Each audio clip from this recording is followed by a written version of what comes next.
Bonjour à tous et à toutes. Heureux encore de vous retrouver pour cette 21e leçon, la crucifixion des pécheurs avec Christ.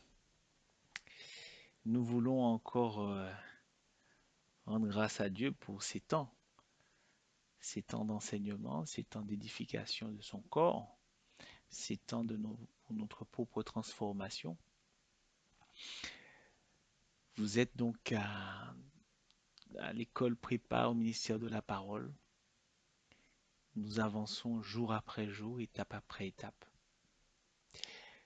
Cette première classe qui répondra à l'appel du royaume de Dieu, oui, nous amène à nous positionner, oui, à l'entrée, oui, à être positionné à l'entrée, à la porte. C'est important. C'est important d'être bien positionné et de répondre à l'appel. Alors soyez encore attentifs. La crucifixion des pécheurs avec Christ. Bonne écoute. Voilà, nous allons donc commencer cette 21e leçon en prenant 3 versets bibliques d'introduction. Lévitique, on va lire Lévitique au chapitre 4, on va lire Romains au chapitre 6 et on va lire Galates au chapitre 5.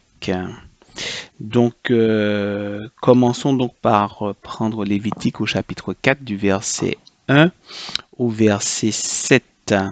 Pendant que vous prenez votre Bible, je vous rappelle que cette leçon, la 21e leçon, fait suite à la 20e, que nous avons vu le pardon des péchés. Nous avons vu que le pardon des péchés était lié, effectivement, bien sûr, il est nécessaire que l'homme se repente pour avoir accès au pardon des péchés, mais que le pardon des péchés, la repentance ne suffisait pas. Voilà, c'est pas suffisant. Dans la justice de Dieu, il fallait payer aussi le prix de la dette et que Christ avait payé ce prix. Donc il fallait que, parce que Dieu ne pardonnait pas de façon évasive, il pardonne dans sa justice. Voilà, dans la justice de Dieu, voilà, Dieu pardonne. Et dans cette justice aussi, nous voyons aussi qu'il fallait que cette vie de péché s'arrête parce que le péché était toujours menaçant. Le retour du péché, même si quelqu'un se présente et avec toutes les bonnes intentions de se repentir, mais s'il a toujours gardé cette vie de péché ou cette addiction au péché, eh ben, voilà, le pardon ne peut pas lui être totalement accordé parce que nous savons que il y aura récidive. Voilà. Donc nous allons lire ce verset qui nous amène à comprendre l'acte que notre Seigneur a fait à la croix et la solution qu'il apporte. Voilà, la solution que Dieu apporte. Lévitique 4. L'Éternel dit à Moïse, transmets ces instructions aux Israélites. Lorsque quelqu'un péchera involontairement contre l'un des commandements de l'Éternel, en faisant des choses qui ne doivent pas se faire, et si c'est le prêtre consacré par onction qui a péché et a rendu par là le peuple coupable, il offrira à l'Éternel, en sacrifice d'expiation pour le péché qu'il a commis, un jeune taureau sans défaut. Il amènera le taureau à l'entrée de la tente de rencontre, devant l'Éternel. Il posera sa main sur la tête du taureau et l'égorgera devant l'Éternel.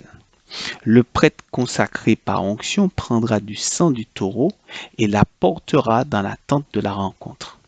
Il trempera son doigt dans le sang et il en fera 7 fois l'aspersion devant l'Éternel en face du voile du sanctuaire. Le prêtre mettra du sang sur les cornes de l'autel, des parfums odorants, odoriférants qui est devant l'Éternel dans la tente de la rencontre. Il versera tout le sang du taureau au pied de l'autel des holocaustes, qui est à l'entrée de la tente de la rencontre. Nous allons maintenant lire Romains au chapitre 6, du verset 3 au verset 7. Chapitre 6, Romains 6, du verset 3 au verset 7. Ignorez-vous que nous tous qui avons été baptisés en Jésus-Christ, c'est en sa mort que nous avons été baptisés. Par le baptême en sa mort, nous avons donc été ensevelis avec lui, afin que comme Christ est ressuscité par la gloire du Père, de même nous aussi nous menions une vie nouvelle. En effet, si nous avons été unis à lui par une mort semblable à la sienne, nous le serons aussi par une résurrection semblable à la sienne. Nous savons que notre vieil homme a été crucifié avec lui, afin que le corps du péché soit réduit à l'impuissance et qu'ainsi nous ne soyons plus esclaves du péché. En effet, celui qui est mort est libéré du péché. Prenons maintenant Galates 5, chapitre 5, du verset 19 au verset 24. Les œuvres de la nature humaine sont évidentes. Ce sont l'adultère, l'immoralité sexuelle, l'impureté, la débauche, l'idolâtrie, la magie, les haines, les querelles, les jalousies, les colères, les rivalités, les divisions, les sectes, l'envie, les meurtres, l'ivrognerie, les excès de table et les choses semblables. Je vous préviens, comme je l'ai déjà fait, ceux qui ont un tel comportement n'héritent pas du royaume de Dieu. Mais le fruit de l'esprit, c'est l'amour, la joie, la paix, la patience, la bonté, la bienveillance, la foi, la douceur, la maîtrise de soi. Contre de telles attitudes, il n'y a pas de loi. Ceux qui appartiennent à Jésus-Christ ont crucifié leur propre nature avec ses passions et ses désirs. Amen. Je vous invite à ce que nous puissions encore incliner la tête en signe d'humilité et de reconnaissance envers notre Seigneur.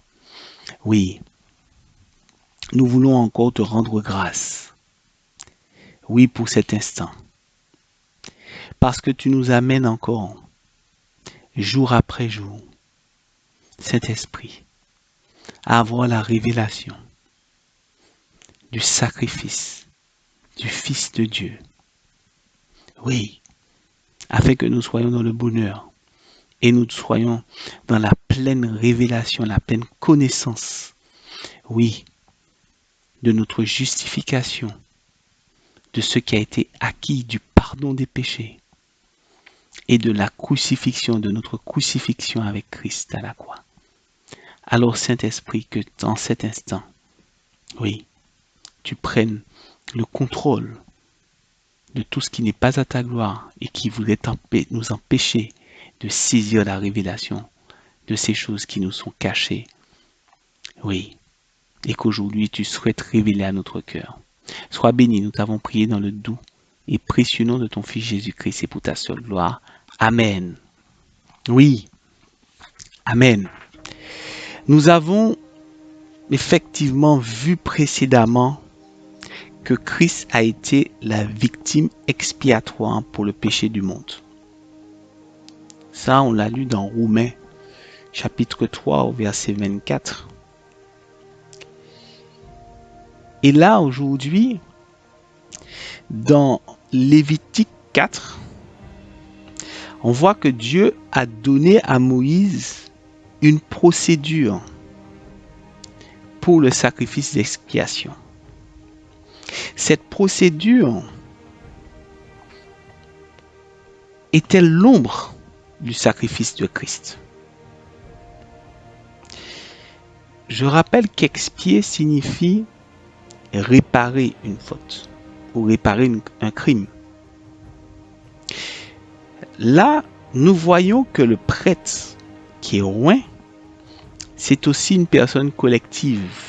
Juridiquement parlant, elle représente le peuple. Puisque par son péché, par sa transgression, le peuple a rendu coupable le peuple, du moins le prêtre a rendu coupable le peuple. Mais par le sacrifice d'expiation qu'il fera, la justice sera rétablie. Alors, nous avons vu que Christ,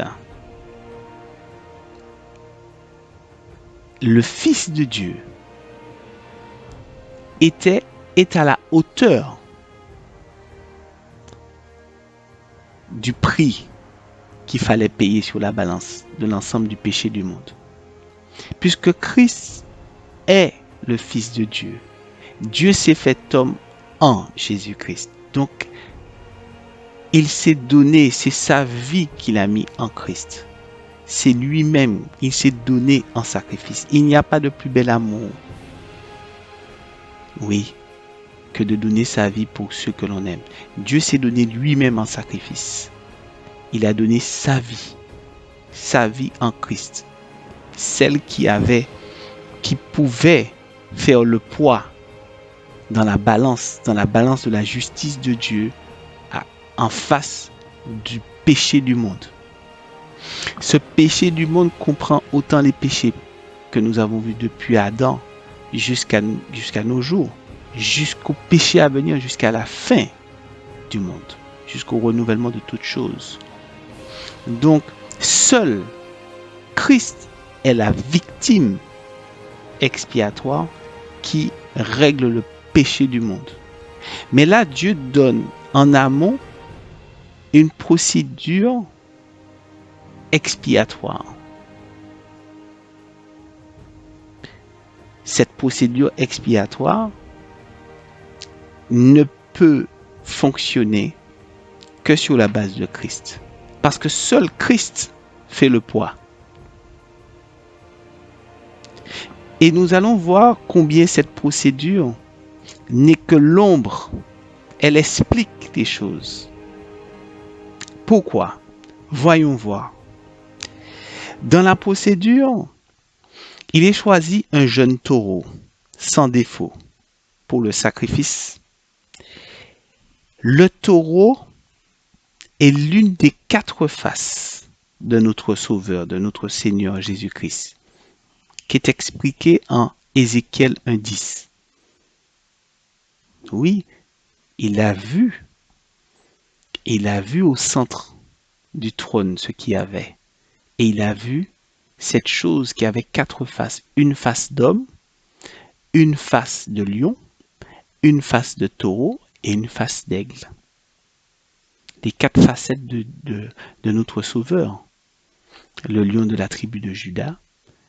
Dieu s'est fait homme en Jésus-Christ, le lion de la tribu de Juda, le taureau, le sacrifice, et l'aigle, le sauveur, l'aigle royal. Oui, victorieux, la victoire. Il est venu en vainqueur pour vaincre. Donc, là, nous avons la face du taureau. Maintenant, le taureau est présenté à l'entrée de la tente de rencontre devant l'Éternel. Comme Christ a été amené au mont de Golgotha. Golgotha signifie le lieu du crâne ou le lieu de la tête.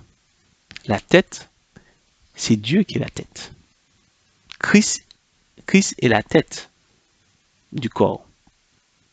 Oui, Dieu est la tête. Donc le lieu du crâne, c'est le lieu de Dieu, le trône de Dieu. Et on va dire le trône de grâce. Golgotha, c'est là où le trône de grâce s'est manifesté sur terre. Tout comme Christ a bu la coupe des péchés du monde, il n'a pas péché. Christ n'a pas péché, mais Christ a bu la coupe du monde. Donc il y a eu transfert des péchés du monde en Christ. Nous avons transféré nos péchés en Christ. Eh bien, pareil, l'homme a imposé, le prêtre devait imposer sa main sur le taureau. Il y avait transfert du péché du prêtre vers le taureau. Christ a bu cette coupe amère de nos péchés quand il a bu le vinaigre, quand le soldat romain a présenté l'éponge remplie de vinaigre, oui, avec la branche d'hysope, et qu'il a fait Jésus boire ce vinaigre. Donc il y a eu transfert du péché du monde. Et ça, on peut le lire dans Jean, du verset 19 au verset 29, du chapitre 19 au verset 29. Tout comme Christ a été cloué sur la croix, aux quatre extrémités, le prêtre devait prendre son doigt, d'accord? Il devait prendre le sang et avec son doigt plonger son doigt dans le sang du taureau et le mettre sur les quatre cornes de l'autel des parfums odoriférants, aux quatre coins. Le doigt du prêtre, d'accord, représente le droit de Dieu. Et ce doigt représente la justice et qui est le symbole du clou. Cloué. Il fallait que justice se fasse. Il fallait clouer aux quatre extrémités. Oui. Le prêtre,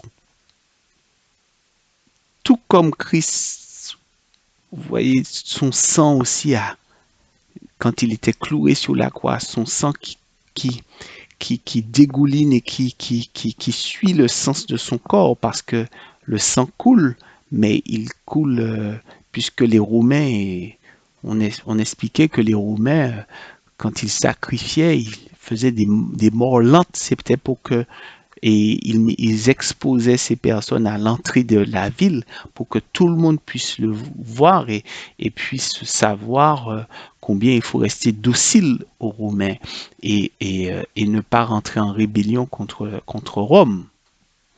Donc c'était une mort lente, donc le sang coulait, mais il suivait le sens du corps et tout se répandait au pied de la croix. Mais pareil, il est dit que le prêtre devait prendre tout le sang et le répandre au pied de l'autel des holocaustes. Oui. Et ce sacrifice est le seul qui est agréé, le sacrifice des holocaustes qui est agréé par Dieu par rapport à la victime. Et c'est là qu'on voit tout le lien. Donc dans l'ancienne alliance, cette procédure se répétait, puisque le prêtre ainsi que le peuple péchaient de nouveau. Parce que la source même du péché n'était pas réglée. La justification était donnée, était faite, mais la source du problème n'était pas encore réglée. La procédure n'était pas encore parfaite. Elle annonçait la procédure parfaite. L'imparfait montre le parfait.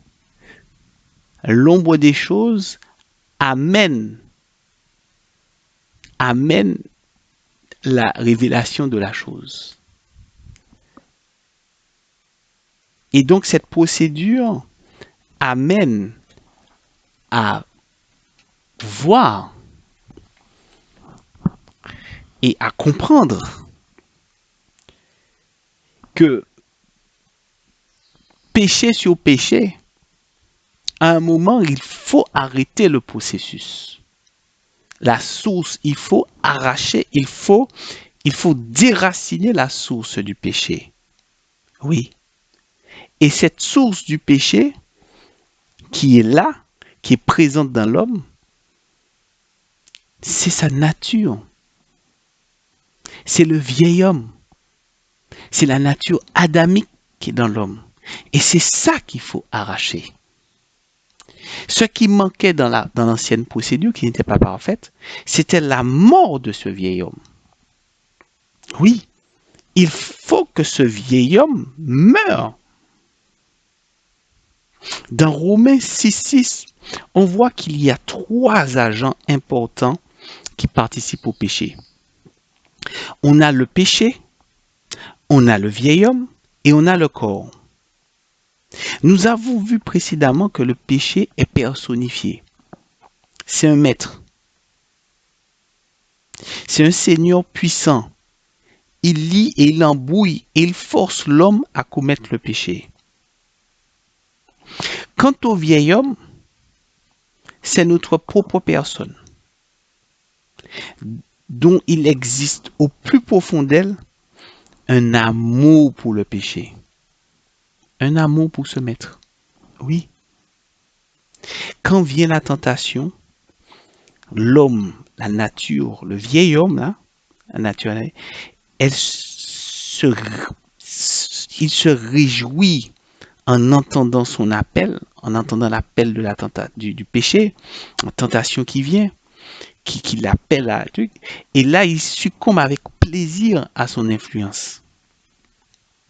Il y a une collaboration immédiate lorsque le péché rencontre le vieil homme. C'est comme une femme. Le vieil homme est comme une femme qui désire avoir des rapports avec cet homme. Certes, c'est une brute, certes, c'est un maître, mais il la domine. Il la domine et en plus ses désirs se portent sur elle, sur lui. Se portent avec le péché et à communier avec le péché. Et tout cela se fait dans le corps. Le corps devient l'instrument. Le corps devient le fruit qui va acter la transgression. Oui, oui. Quand le corps devient, donc, il exécute la transgression qui est dictée par le péché et secondée par le vieil homme. C'est cette femme qui a ce désir de communier et de faire l'amour avec cet homme pour pouvoir ensuite faire des enfants. Voilà. Donc, la solution de Dieu n'est pas la conquête du péché, non, ni la mortification du corps, mais c'est l'échange de personnes. Le vieil homme est retranché, il est ôté, et une nouvelle vie arborant le péché est mise à sa place. Oui, une vie qui ne collabore pas avec le péché est insérée en l'homme. Le vieil homme, la vieille vie, la vie adamique est retranchée. Ce vieil homme-là, c'est simplement notre vie. C'est simplement notre vie, la vie qu'on a héritée puis qui s'est poursuivie depuis Adam. C'est une vie de péché.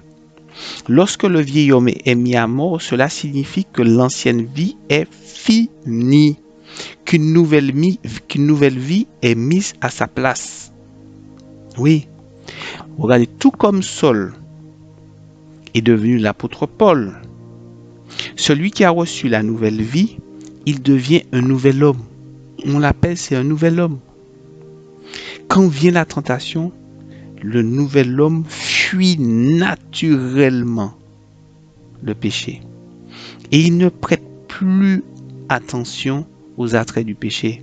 Parce que son odeur, il ne supporte plus son odeur. Il ne supporte plus l'odeur du péché. Non.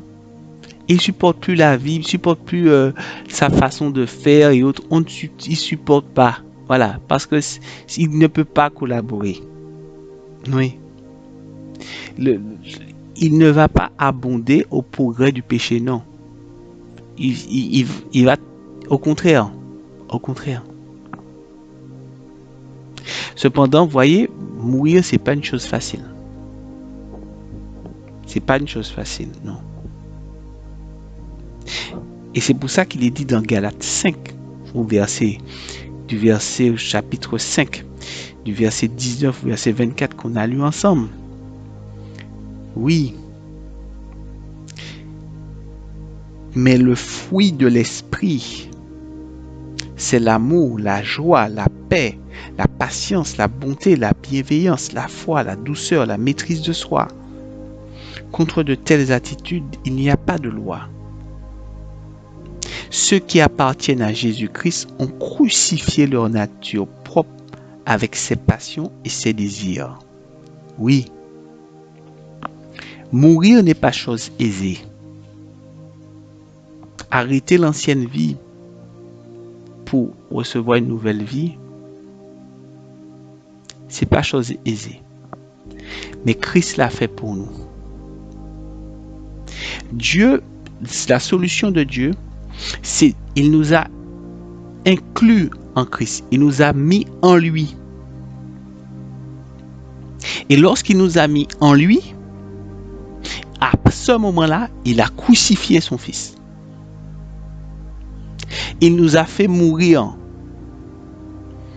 avec son fils pour que la vieille nature, le vieil homme meure, que ça s'arrête là. C'est la solution. C'est la seule solution. Parce que le déluge montre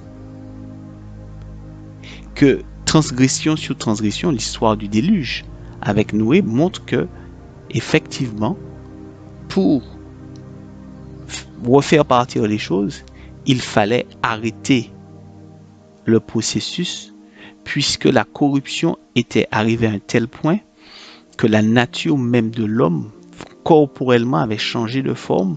Il y avait des géants puisque les femmes avaient des rapports sexuels, hein, ils faisaient des enfants avec des démons. Donc à un moment, il fallait arrêter ce processus. Donc il fallait la mort. Et Noé a trouvé grâce. Eh bien, nous aussi, nous avons trouvé grâce. Parce que la mort est un processus qui est obligatoire. Donc Dieu nous a inclus en Christ pour mourir et pour naître de nouveau. En somme, l'acte de crucifixion que Christ a fait à la croix, c'est notre co-crucifixion. Nous avons été co-crucifiés avec Christ. Par cet acte-là, Dieu a traité le problème du vieil homme qui ne peut que être crucifié. Tant que le vieil homme est en nous,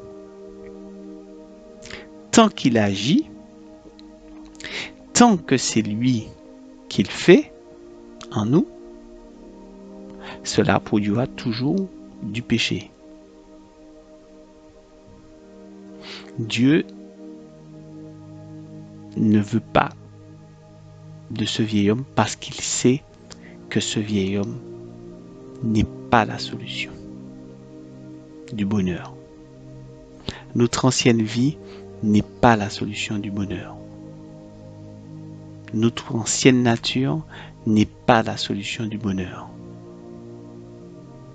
La solution du bonheur, c'est de le crucifier afin de recevoir la nouvelle vie en Christ. Soyez bénis. Voilà, j'espère que vous avez été, plus que j'espère, je suis convaincu que vous avez été richement bénis par cet enseignement. La crucifixion des pécheurs avec Christ. Oui, nous avons été crucifiés avec lui. Et c'est en cela que notre vieil homme, oui, il en est fini de notre vieil homme. Et que nous avons part à cette nouvelle vie en Christ. Oui. Alors je vous invite encore à incliner la tête à ce que nous puissions encore prier pour pouvoir rentrer dans la révélation de ces choses, de notre nouvelle vie, notre nouvelle identité, notre nouveau nom, notre nouvel homme par la crucifixion, parce que nous avons été crucifiés avec lui. Seigneur, nous voulons encore te rendre grâce, parce que tu nous as inclus en toi, parce que tu nous as amenés avec toi à la croix. Ce que nous ne pouvions faire par nous-mêmes, nous faire mourir par nous-mêmes, afin de faire mourir ce vieil homme, cette nature adamique. Seigneur, tu nous as pris en toi et tu nous as amenés. Oui. Et nous sommes morts avec toi. Oui. Seigneur, tu as porté nos souffrances, tu as payé le prix. Oui. Et ça, Seigneur, tu nous offres gratuitement. Mais maintenant, tu nous amènes à croire et à vivre le fait que nous étions avec toi à la croix. Et que par ce sacrifice, par cette mort, nous aussi, notre vieil homme est mort. Et par ta résurrection, Seigneur, nous aussi, nous vivons cette vie éternelle. Alors nous te disons merci. Alors que cette vie encore que tu nous as donnée se répande, que des sources d'eau vive coulent en nous, Seigneur, et se répandent tout autour de nous pour rendre le ministère de ta parole, répandre la bonne nouvelle de ton royaume. Oui, car tu t'es donné, afin que tous ceux qui croient en toi ne périssent point, mais aient la vie éternelle. Oui, et la vie en abondance. Nous t'avons prié dans le doux et précieux nom de ton Fils Jésus-Christ et pour ta seule gloire. Amen. Je vous dis à la prochaine leçon.